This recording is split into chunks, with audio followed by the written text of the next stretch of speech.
The frozen lake. Lena had spent every winter at her family's cabin by the lake. It was tradition: hot cocoa, crackling fires, and long walks through the snow-covered woods. This year, she was alone. Her parents had moved, and her friends were too busy to join her. But Lena didn't mind. She loved the silence of the frozen lake, the way the ice stretched endlessly under the pale winter sky. On her second night, she heard it, a faint, knocking sound. She sat up in bed, listening. It wasn't coming from the door. It was coming from outside, from the lake. The next morning, Lena bundled up and stepped outside.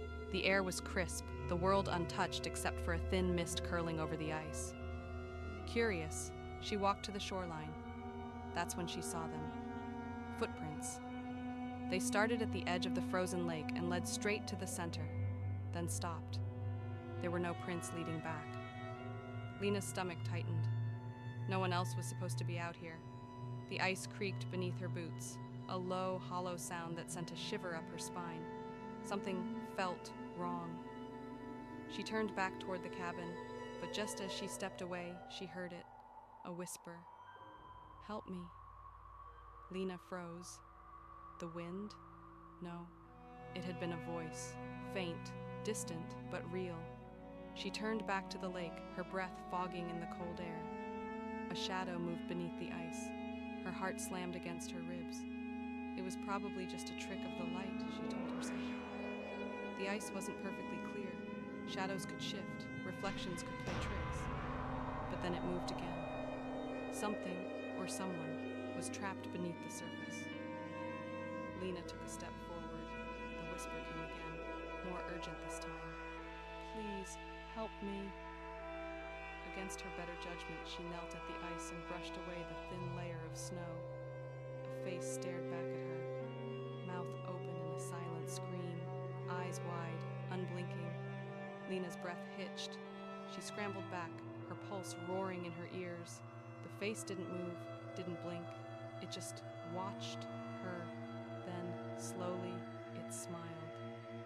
Lena ran. She didn't stop until she was back inside the cabin, locking the door behind her. She pressed herself against the wall, heart hammering. It had to be her imagination. It had to be. Then came the knocking, software rhythmic, not from the door, from the window.